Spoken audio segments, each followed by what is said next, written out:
Hey, it's Siren. Welcome back to the Siirenverse. If you're new here, welcome to the Siirenverse. Today, originally, I had a video planned in mind for launching a new business, but things have kind of been on the back burner for a little bit due to some logistical issues. So hopefully in the future, I'll actually be able to make that video. But as for this video, I wanted to actually talk about some of my experiences.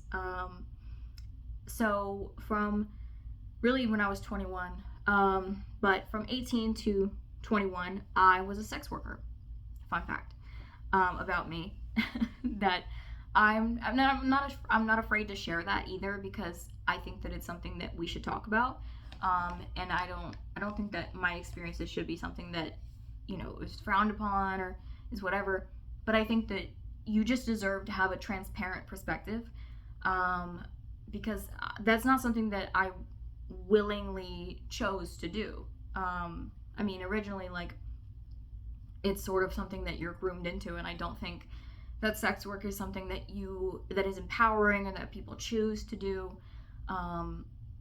So yeah, like, my experience was not something that was like, I'm gonna be a sex worker. It was like, no, I felt so low about myself that all I saw myself was as basically a fleshlight to men.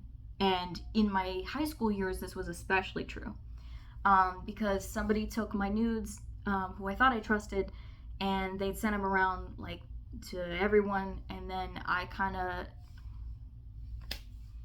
reacted, and I was very hypersexual at this time.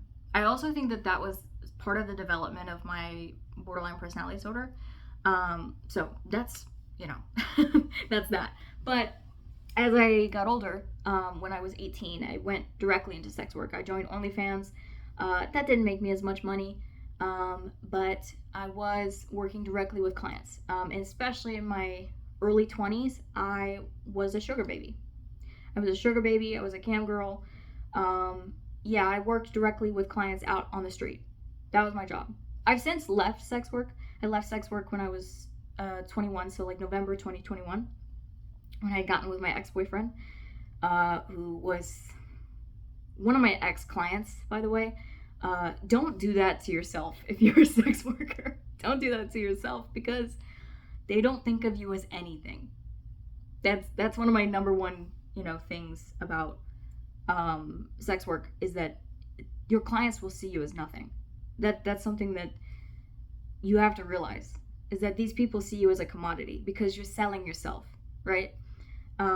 And in essence, like, you are playing up a fantasy. Like, in some cases, your clients are great and they're amazing and everything. And I'm not saying that you shouldn't have boundaries if you're a sex worker. I think that there are ways to have personal boundaries and also be able to have good clientele and choose what you want, so then it can become a little bit more empowering for you. But I don't think inherently it's something that is empowering, I don't think that sex work is something that people should willingly go into thinking that, oh my god, it's gonna make easy money and I'm gonna make so much money. No, girl. I was over here sucking dick for $300 just to put SpaghettiOs on the fucking table at 2 a.m. Baby. Like, this is not empowering. This is not empowering. It's honestly one of the worst times of my life. Do I regret it? No, I don't regret my sex work experience. But I do want to be honest with people. And I want to use that experience to be like, let's be real about how it actually goes down. So there's that too. And not only that, but you're also, especially if you're working out in town, right? Like, if you're working the streets, which is ultimately the most dangerous. OnlyFans, it can be dangerous because it's like virtual, and there's like, the cybersecurity risks, and there's also like people that dox you, and there's people that can do all that stuff.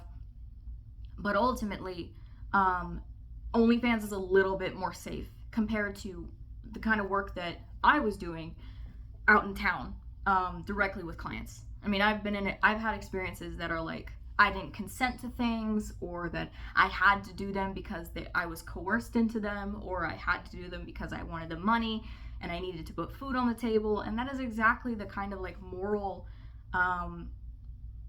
tug of war that you have when you are a sex worker. That is some of the difficult things that you will deal with in your day-to-day. The other times are like people that are police officers, people that are in positions of power, people that are like, oh yeah, it's a very difficult trade to be in. I mean, I'm not saying that it's like something that, oh, like sex workers are bad. It's like, no, we're not saying that. Not at all. I think that sex workers genuinely should be protected, because I know that is something that most sex workers do not willingly choose. And those that say, oh my God, this is such an empowering profession, they're a fucking liar and they're trying to sell you a product.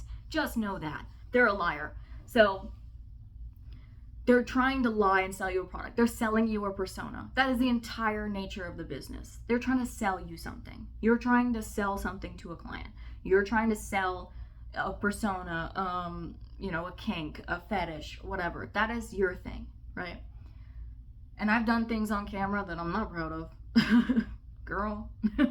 So, but I think that it's important to be open about these experiences and recognize that you're not dirty or bad or filthy or disposable, or that you should be raped or killed or whatever.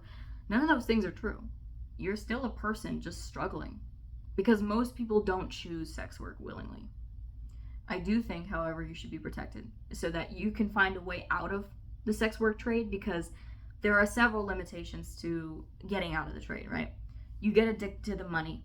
The money sometimes becomes your addiction, especially when you're an addict, which I was. So when you're an addict, girl, you are looking for the next hit, period. Don't matter what it is. You are looking for the next hit. You will do whatever. And I wasn't like on hard drugs or anything. I was on alcohol. But still, like the same nature applies, because you're still looking for more. I was a binge drinker, and we might get into that in another video. My alcoholism experience and my sobriety and how that all worked. But yeah, like I was a binge drinker, I was a sex worker, I was an addict, and I also was a victim of crime, which led to sort of the economic push into sex work. Because again, I was of that mentality that it's easy money and I can use my body, and I know that's, quote, that's all I'm good for, which is not true, by the way. That's a lie built through trauma, built through sexual abuse, built through sexual trauma. That is a lie, period. I am more than just some commodity. I am more than just a hole for someone else to fill. I'm a person. And it took a long time to get me to that point. But the point of what I'm trying to say is that my experiences are not, something that is easily digestible to the public, especially because a lot of the virality that a lot of people harp on, especially in the influencer space, leaves no room for nuance. And they sit here and they make videos about, especially like these alpha male podcasters. This is like a little side tangent. Alpha male podcasters that will bring on like girls that have OnlyFans, and they'll be like, oh, well, she's so dirty and ugly. And it's like, oh my God, Sigma male, buy my fucking course. No one cares, Billy. Like, nobody gives a fuck. Nobody gives a fuck. And they purposefully bring on women that are acting a bit airheaded because they're trying to sell a product, because they benefit from it. They get the kickback from the exposure. So of course they make themselves look stupid to a bunch of male viewers, duh, so that they jerk off later to their products. They make the money at the end of the day. Of course they would do that.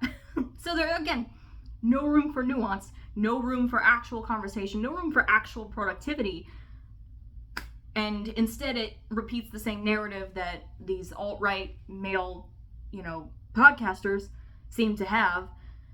So I'm just saying, there's no room for like this actual conversation. So let me be the one that actually cuts through all the bullshit and tells you straight up, this is not a trade for the weak.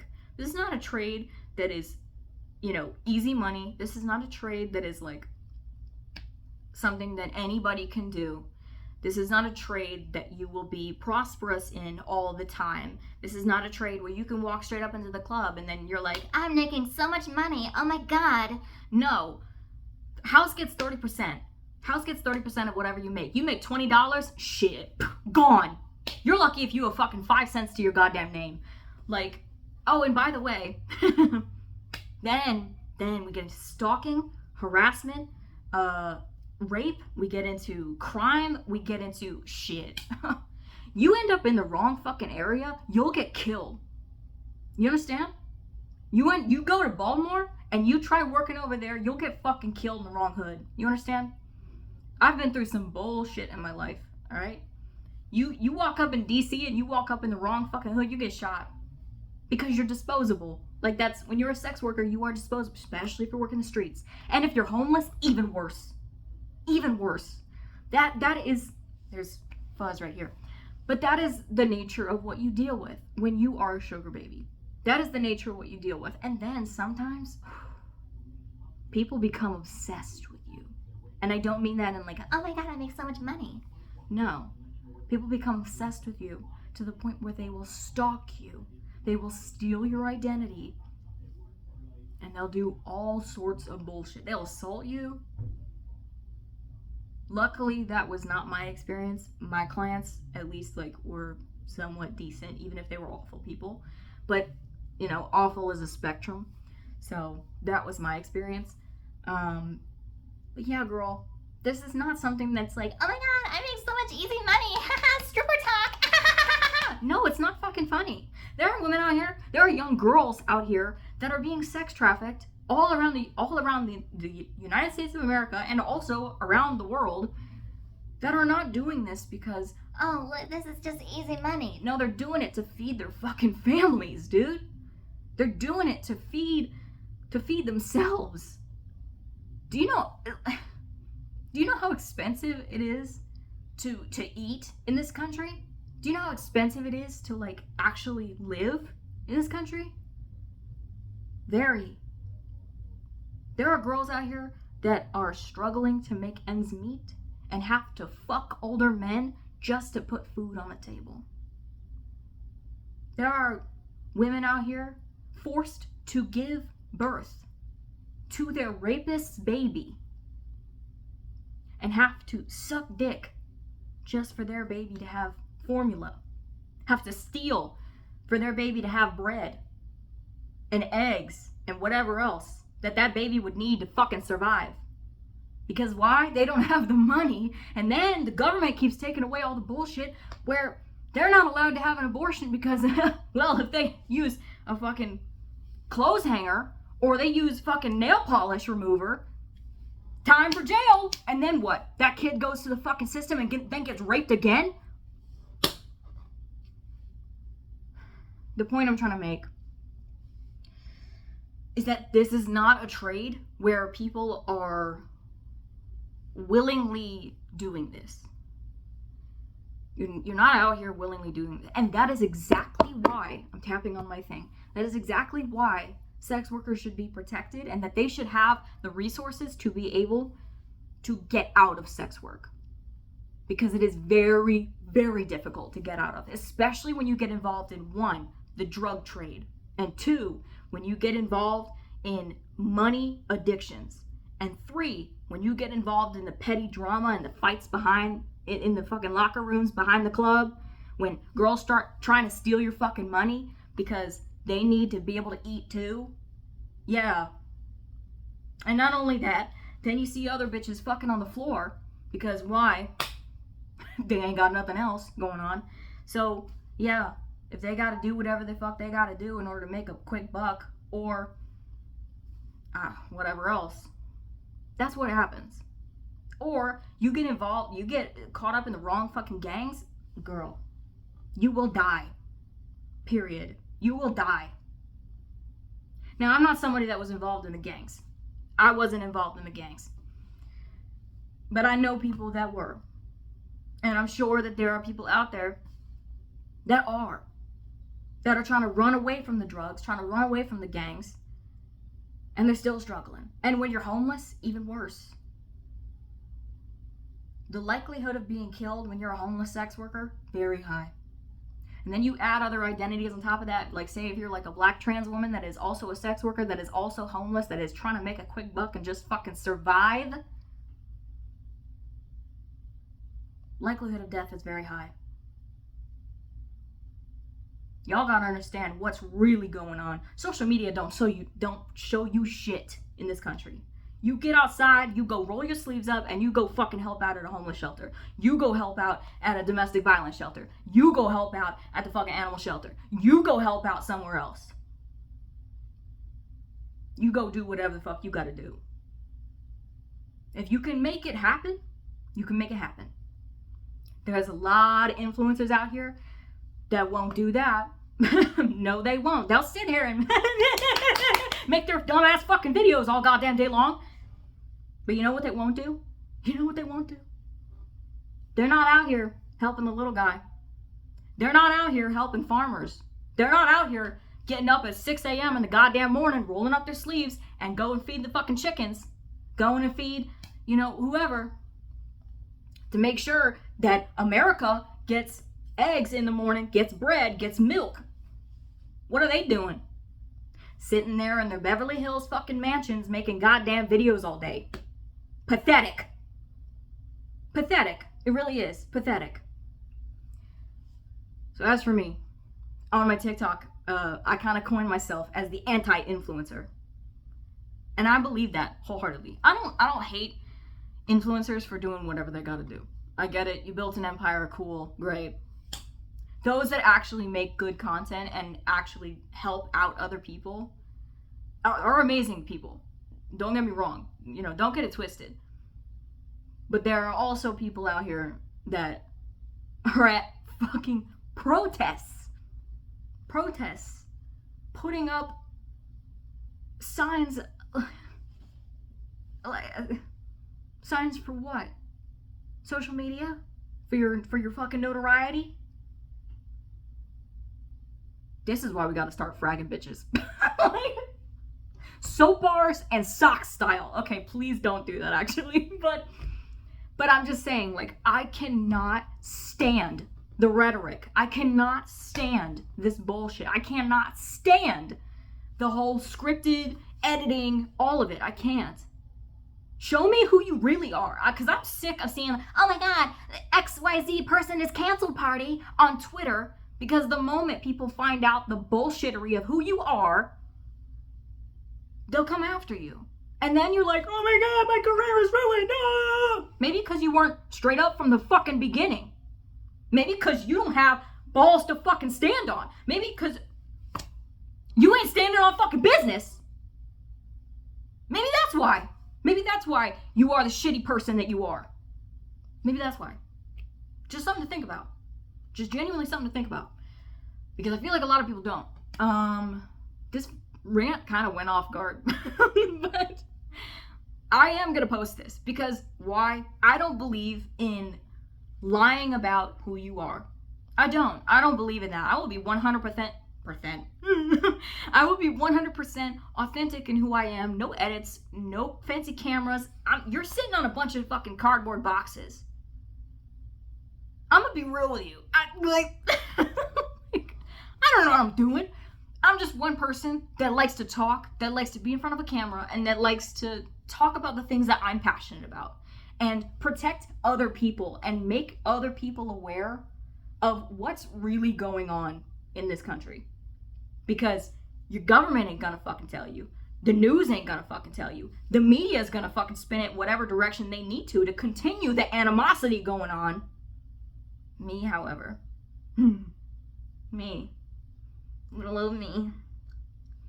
I'll tell you straight up. I'll tell you what I think, what I feel. You may not like it. You may not like it. You may come across my content and be like, she needs to be fucking dead. And you might think that. That's okay. Because why? I'm an artist at the end of the day. That is what artists do. I was once a sex worker, now an artist. I talk about my experiences openly. I talk about my struggles openly, my mental health struggles openly. I talk about my stuff openly. I'll expose all of y'all, including myself. No problems there. I don't take no bullshit. I take no prisoners. Hell's coming for all of y'all. And I'm not going to be the one to serve it, I'm gonna continue doing what I'm doing, but just know, karma don't like none of y'all. So, that's probably the truth.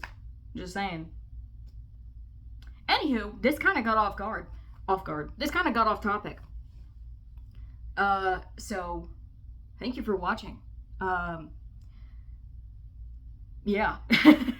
I don't really have anything to end with, other than I am the ultimate anti-influencer. I'm like the anti-influencer final boss, and y'all will know that. And I'm always gonna keep it real and 100 with you, no matter what. So until next time, see you guys later.